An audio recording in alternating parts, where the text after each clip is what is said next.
Brother smirked. Still renting, huh? Then realized the landlord inspection notice he got had my email footer. His thumb froze on the screen mid-scroll. I watched the expression drain off his face in slow motion, like someone sliding a dimmer switch. First the casual smugness slipped, then confusion crept in, then this weird tightening around his mouth when his brain caught up to what his eyes were seeing. He tapped the email twice, as if it might change, then rotated his phone like the orientation was the problem, not the fact that my full name, job title, and mobile number were sitting neatly at the bottom of the official routine inspection notice. He just loudly complained about. Across the table, Mum kept ladling gravy onto his plate, oblivious, while Dad chuckled at something on the TV. My fork hovered halfway between my plate and my mouth, hand shaking just enough that the peas rattled. It was a Sunday, family roast, at my parents' place, which is Mum speak for. I cook enough food for a small army and emotionally interrogate whoever sits still longest. We just finished the usual ritual of talking about petrol prices and whoever in the extended family had a baby or a divorce this month when the conversation, as it always does, drifted back to housing. My brother, Liam, is 33, married, 2 kids, and got on the property ladder at 25. I'm 31, single, no kids, and have been renting my whole adult life. In my parents' value system, that last sentence is basically an indictment. Owning a house is their main metric for having your life together. So when Liam slipped that little, "Still renting, huh?" in my direction, it was just the latest in a very long series of digs. The difference this time was that the universe handed me a receipt in real time. For context, I'm not just still renting. I also own the crappy little brick triplex my brother lives in. Yeah. Let that sink in. 2 years ago, if you told me I'd be someone's landlord, let alone his, I would have laughed until I choked. I grew up thinking property ownership was this far-off thing that belonged to other people. People who didn't bounce between casual contracts, who didn't have a panic attack every time their lease came up for renewal. We grew up in a fibro box in the suburbs. Mum and Dad bought it in the late 90s when houses were a fraction of today's price. They loved to tell us how they went without and ate baked beans to make the mortgage. They did work hard, I'm not denying that. But by the time Liam and I were adults, the whole game had changed, and they refused to see it. Liam followed the script. Tried apprenticeship at 18, married his high school girlfriend at 23, bought a house at 25 with a bit of early inheritance from the old folks. According to Mom, this was evidence of him being sensible. I, on the other hand, went to uni, studied something useless, communications, moved out into share houses, and bounced between agency jobs and contract work in my 20s. I was the dreamer, the overthinker, the one who never settles. Every family dinner, at some point, someone would ask, "So when are you going to buy?" Like I could just pop into Woolies and pick up a 3-bedroom with my groceries. What they didn't really register is that while I looked like the directionless one, I was quietly building something. 3 years ago, I got a job as a receptionist at a small property management agency. It wasn't glamorous. I made coffee, answered phones, got yelled at by tenants whose hot water had broken and landlords who didn't want to pay for repairs. But I also learned things. I learned how leases actually worked, how much maintenance really cost, how banks assessed risk, what yield meant in practical terms instead of as a word in a news article.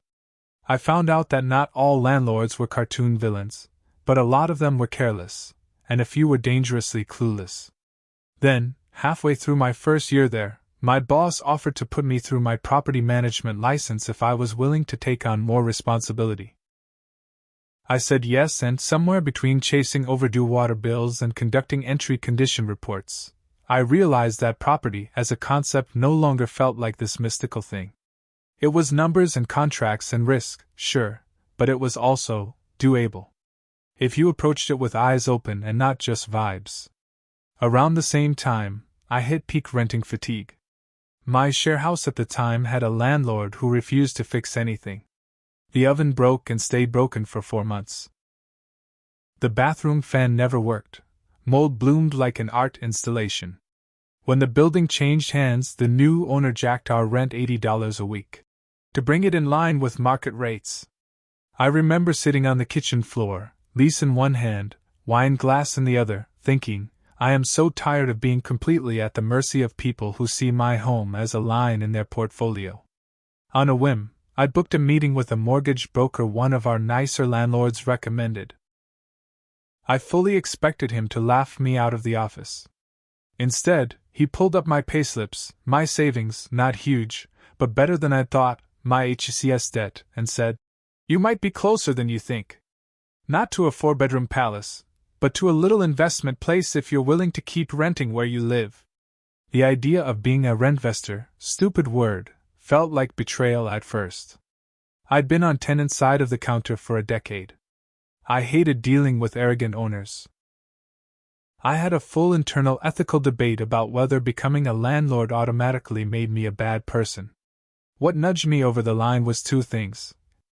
Realizing I could be the kind of owner I'd always wanted to rent from, one who fixed things without a fight, one who treated tenants like humans, not an inconvenience. The cold, hard math of knowing super alone was not going to give me a dignified retirement, and neither was a savings account with interest rates that might as well be 0. So I started saving on purpose. Not the half-arsed, oops, I have leftover money this month. Saving I'd defaulted to before, but automatic transfers into a high-interest account the day I got paid. No online clothes shopping unless something was literally falling apart. Cheaper phone plan. Meal prep. All the boring, uninstagrammable stuff. I didn't tell my family. Partly because I didn't want to jinx it, partly because I did not have the emotional bandwidth for Mom's advice or Liam's commentary. He has this way of turning every conversation about money into a performance. Well, we just fixed our mortgage rate at 2.1%. We're thinking about a second property. You should really stop renting, you're just paying someone else's mortgage, you know that, right? No shit, Sherlock. The actual property came up kind of by accident. One of the older owners at the agency wanted to sell a tired little triplex in a not great but not awful suburb. Brick veneer, built sometime in the 80s, small courtyards out the back, carports out front. The kind of place you drive past without registering. 2 of the 3 units were already rented. The third was empty because the previous tenant had been a hoarder, and it needed serious work. The numbers weren't sexy, but they were solid. My boss said, if I had spare borrowing capacity right now, I'd buy it myself. Something in my chest pinged. I went back to the mortgage broker with the actual figures.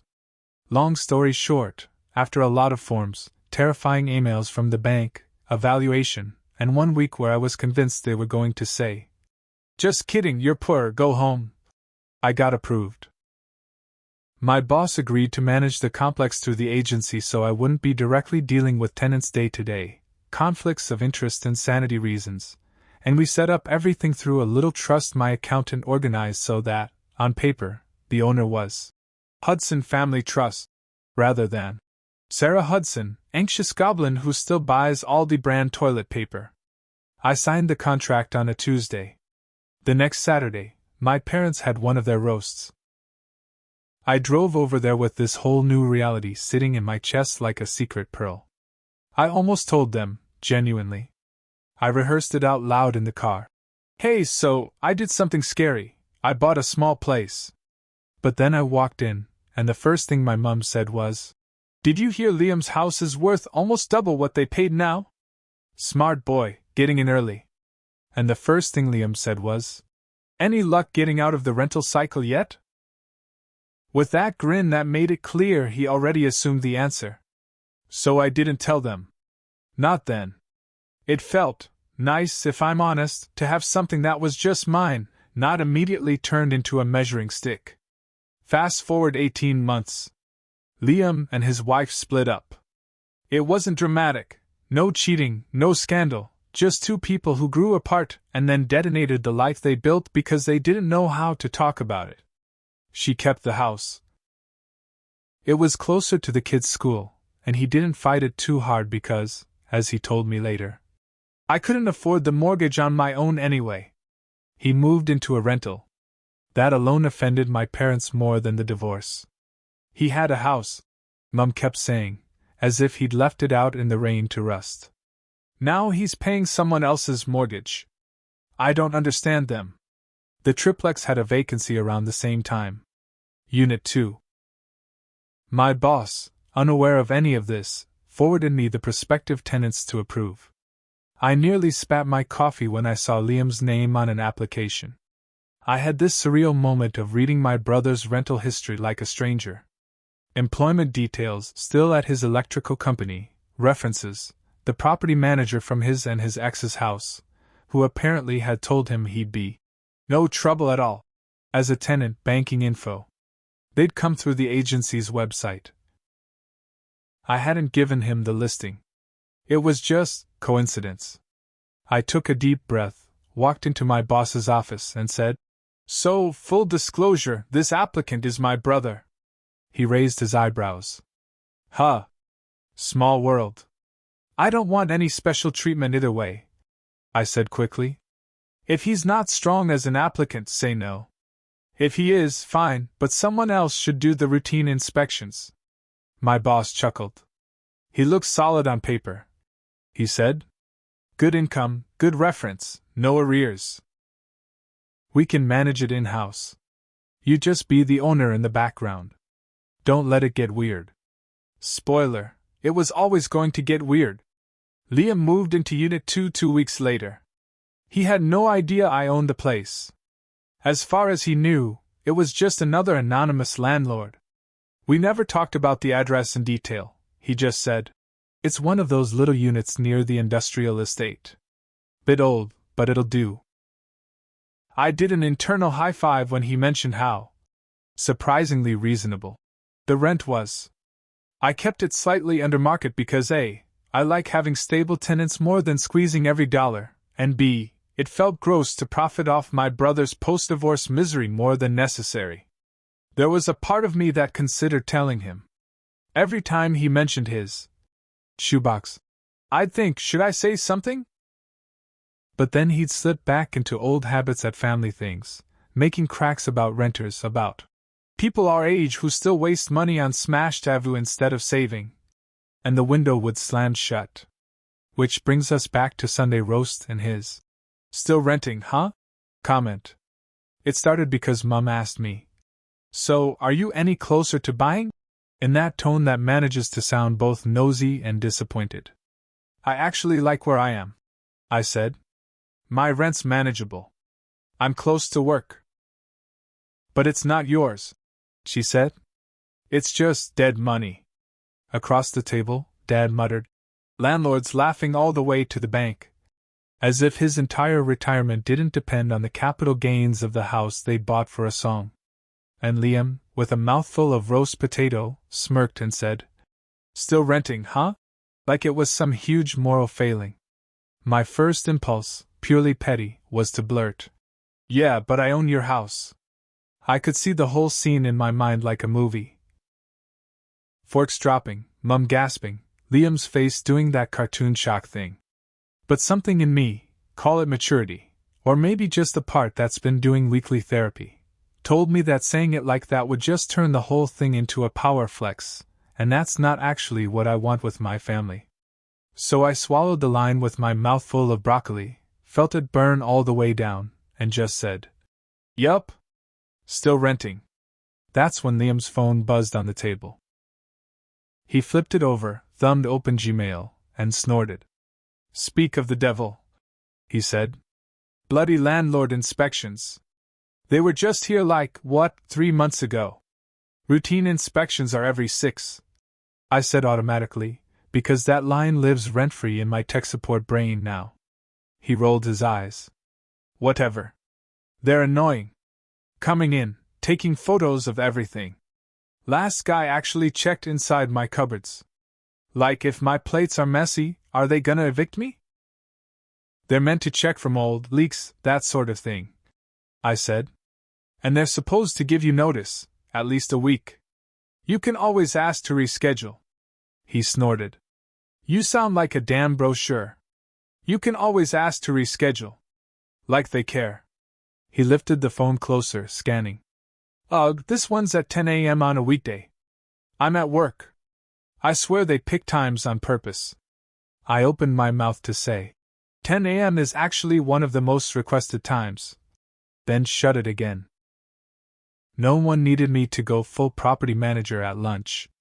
Then he frowned. Wait. That's weird. What? Mum asked, poking at her Yorkshire pudding. There's a different name at the bottom, he said. Last time it was some guy called Tom. Now it's... His voice slowed. Now it's... Sarah Hudson. He said my name like he was reading it off a police report. The table went quiet. Even the TV seemed to drop in volume. My heart did a weird flip. I very deliberately stabbed a carrot. Mum's face lit up. What? That's funny, she said. Maybe they know each other. Liam scrolled, his fingers shaking a bit. It's got her mobile number, he said, then looked up at me, properly, for the first time all afternoon. Why is your name on my landlord email? Everyone turned to me. It was like being under a spotlight. My vision zoomed in on his phone. I knew exactly what he was seeing.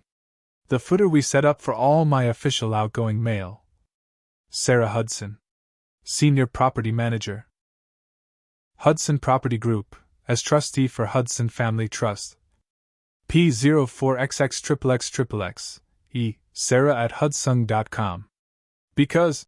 I started, then stopped, my throat dry. Because what? He demanded. Is this some kind of joke? I put my fork down carefully so I didn't drop it. Because I own the triplex, I said. Your unit. That inspection notice came from my office. From me. Well, from the software, but... Yeah. Silence. It wasn't a movie silence. No dramatic gasps. Just this low, stunned humming energy. Mum blinked rapidly. Dad actually paused the TV. You what? Liam said. I own the property, I repeated, because apparently I'm a masochist. The whole block. Through a trust. I bought it a bit over a year ago. Our agency manages it. I do the admin and approvals. The actual inspections are done by one of the junior staff, not me. Because conflict of interest. You're my landlord? He asked, voice rising. Technically, the trust is, I said, because my brain is incapable of not clarifying legal details even while being emotionally murdered at the table. I'm the trustee. I didn't pick you as a tenant, by the way. You applied like everyone else. I actually had my boss do the approval because I didn't want. I gestured vaguely at the table. This. It took a second for it to land. You could almost see the gears turning. Divorce, leaving the house, moving into a rental he'd complained about as a shoebox. And all that time, little sister who still rents, was quietly the one collecting the rent. Mum was the first to speak. You bought a building? She squeaked. When? How? Why didn't you tell us? Dad, meanwhile, fixated on something else. You're charging your own brother rent? He said, as if I should have let him live there for free forever. No one is charging anyone specifically, I said, my voice shaking now too. The rent is market rate and goes to the trust that pays the mortgage and maintenance and taxes. If Liam hadn't applied, someone else would be paying it. I'm not picking his pocket. Liam's face had gone a weird mottled color. Do you get off on this? He snapped. Sitting there renting while you secretly own my place? Is this like your big gotcha moment? I felt my own temper spark. Mark, we split amicably 2 years ago. Another thing my parents quietly blame on my restlessness, once described my anger as slow to light, impossible to put out. And it flared now. I didn't bring it up, I said. You did. With your still renting, huh? Comment. You've made snide remarks about my housing situation for, what, a decade. I didn't tell you because I knew this would become some weird competition. I just wanted a little bit of stability that didn't have to be a family performance piece. Mum clutched her napkin like a rosary. But we could have celebrated, she said. Buying property is huge. That's what we've always wanted for you. It's what you've always wanted to measure me by, I said before I could stop myself. There's a difference. Liam's jaw clenched. So all those times I complained about the hot water, or the cracked tiles, or the shitty blinds. I fixed the hot water within 24 hours, I said. I approved the replacement blind. The tiles are cosmetic and you turned down a rent increase in exchange for leaving them for now, remember? That was your call. He opened his mouth, closed it again. He looked like he wanted to be outraged, but the facts weren't lining up on his side. Dad finally chimed in, the way he does when conflict reaches a certain pitch. Everyone calm down, he said, as if we'd been having a spirited game of charades instead of dismantling years of family dynamics. It's only money. It's never only money, I said. Mum wiped at the corner of her eyes. I just don't understand why you kept this a secret, she said. You're my daughter. We tell each other things. Do we? I asked quietly. Because every time I've told you something big that doesn't fit your idea of how life should go, it's turned into a lecture, or a guilt trip, or a comparison with Liam. I wanted to build something without having to manage your feelings about it at the same time. That landed. I saw it in the way her shoulders dropped.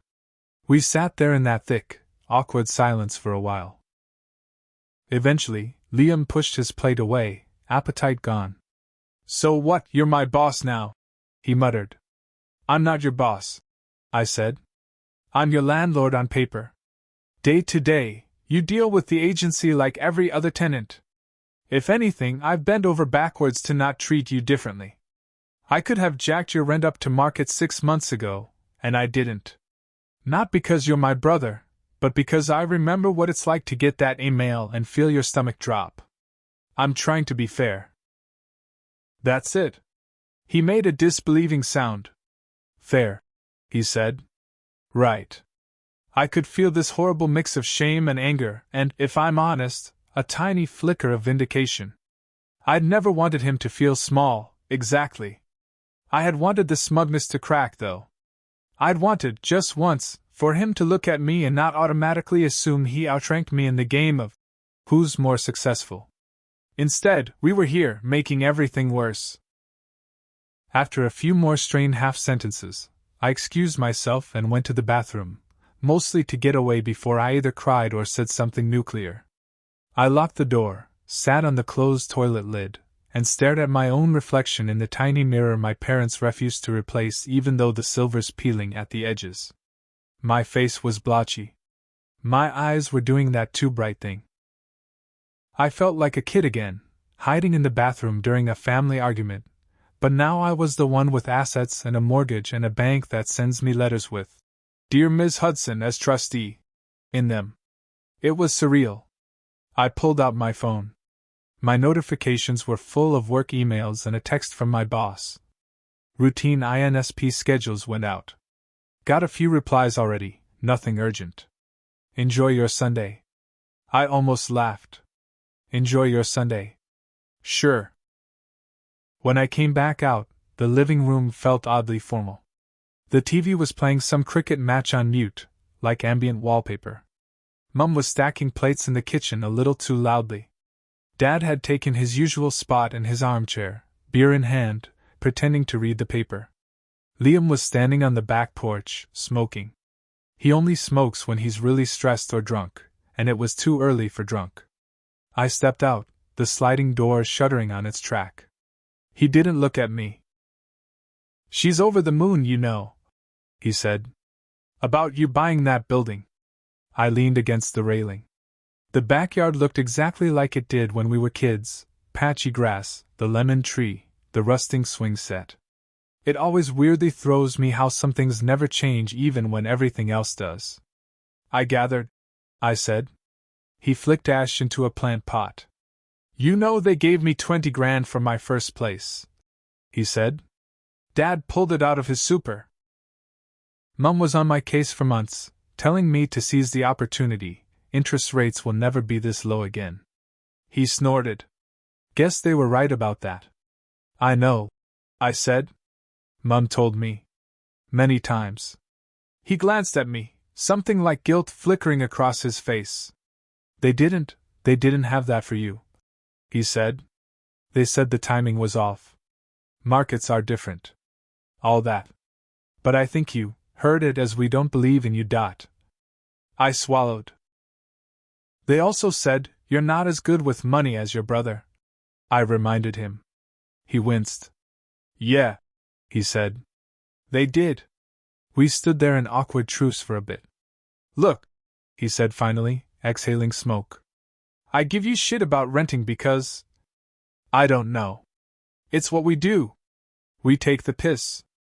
And yeah, owning a place was the one thing I thought I had over you when you were off doing whatever it is you do. Writing emails with my name in bold at the bottom, apparently, I said. He cracked a reluctant smile. Apparently, he echoed. It's weird, you being the landlord. It makes me feel like a kid, owing you something. You pay the agency, not me, I said. I see a statement once a month like any other owner. I didn't set this up to be some weird power play, Liam. You applied through the website. I actually considered telling you, and then I imagined this exact conversation and chicken out. He stubbed the cigarette out in the dirt. Do you make a lot off it? He asked. I snorted. Mate, the mortgage is 30 years. A lot is not the phrase I'd use. The rent covers the loan and expenses with a bit left over that goes straight into an offset. If interest goes up again, that buffer will vanish.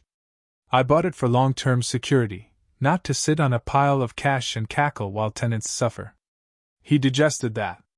So why keep renting yourself? He asked. Because I like where I live, I said. Because my landlord is decent and fixes things. Because buying where I want to live is financially stupid right now. Because I'd rather have one boring little investment ticking away than overstretch on a home and end up eating noodles in the dark. He actually laughed at that, a proper one this time. Fair, he said. We lapsed into silence again. The muffled clink of dishes drifted out from the kitchen. Do you want me to move? He asked quietly, after a while. I can look for somewhere else. I don't want it to be weird. The idea punched me in the gut. It hadn't even occurred to me that he'd offer. No, I said quickly. I mean, not unless you want to. You're a good tenant. You pay on time, you don't trash the place, you let maintenance in. From a purely practical perspective, I'd rather you stay. From a sibling perspective, I don't want you to feel like I'm holding housing over your head. But I also don't want to pretend it's some huge shameful thing, because it's not. It's just the situation. He nodded slowly. So nothing changes? He asked. Day to day? No, I said. You'll still get annoying emails about inspections. Rent will still be due on the 1st. If something breaks, you still lodge a maintenance request and swear about landlords to your mates at the pub. I'll still be renting my little flat and getting my own shitty inspection notices from my landlord. The only difference is now you know that when you call the office and complain about the leaky tap, somewhere in the background, your sister approves the plumber's invoice. He huffed. I already feel less powerful, he said. Then, after a beat, I'm weirdly proud of you, though. Not that you needed the property for that. But it explains a lot. Why you've been less panicky about money lately. Something loosened in my chest. Thanks, I said. We went back inside eventually. Mum hovered like a helicopter trying to decide who to crash into with her feelings. Dad made a terrible joke about me being the bank now. The rest of the afternoon was strained but survivable. That was 3 months ago. Since then, a few things have shifted in small ways. Liam has stopped making digs about renting, at least in front of me. Mum still asks when I'm going to buy a place to live, but there's a new note in her voice now, like she's recalibrated her mental scoreboard and is slightly disoriented. Dad occasionally sends me newspaper clippings about interest rates like I don't read the news. I've also had to navigate the ethics of being both sibling and landlord. I made a point of emailing the whole tenant roll, not just Liam, about some newly installed safety switches and the timeline for upcoming inspections, so there's no world where it looks like he's getting special treatment or being punished. I asked my boss to keep handling all direct communication with him so there's a buffer. We did run into one awkward thing: his lease renewal. Rents have gone up in our area. Market analysis said I could raise his weekly rent by $30 without blinking. My spreadsheet greedily agreed. Yes, but he's also the guy I shared bunk beds with in 1998. Brain balked. In the end, I compromised, a smaller increase that still reflected costs, but not the maximum the market would bear. I would have done the same for any long-term tenant with a good record, I told myself. That's the line I'm trying to hold: treat him like a good tenant. First, my brother; second, at least in the context of the property. Why am I writing all this? Because that moment at the table, him smirking, "Still renting, huh?" and then going quiet when he saw my name on that email, has been living in my head rent-free, ever since. Part of me is still that kid who withered under his approval or disapproval. Part of me is the adult who quietly built something while everyone assumed I was drifting. I keep vacillating between feeling petty satisfaction and feeling gross about the satisfaction. On one hand, it's hard not to relish the look on his face when he realized his entire renting is failure narrative didn't fit me anymore. On the other hand, I don't want to turn into the mirror version of him, weaponizing housing status as a moral judgment. Home ownership doesn't make someone better. Renting doesn't make someone worse. Being a landlord doesn't automatically make you a villain, but it also doesn't make you virtuous. I know that now in my bones, not just as a talking point. What I do know is this: I'm tired of pretending money isn't emotional. I'm tired of pretending housing is just a smart choice. And not, for a lot of us, a messy pile of luck, timing, class, and quiet terror about the future. I'm tired of my family using "still renting" as shorthand for still failing. So I guess this is me saying, out loud to strangers on the internet because I can't quite say it to them yet, I'm proud of myself. Not because I own a triplex while still renting. Not because my email footer ended up in my brother's inbox like some cosmic punchline. But because I did something hard and scary on my own terms, and when the moment came where I could have used it to score points, I mostly didn't. I got messy and defensive and human, sure. But I also told the truth. Brother smirked. "Still renting, huh?" Then realized the landlord inspection notice he got had my email footer. The younger version of me would have swallowed everything about that moment and turned it into a story about how I was somehow still behind.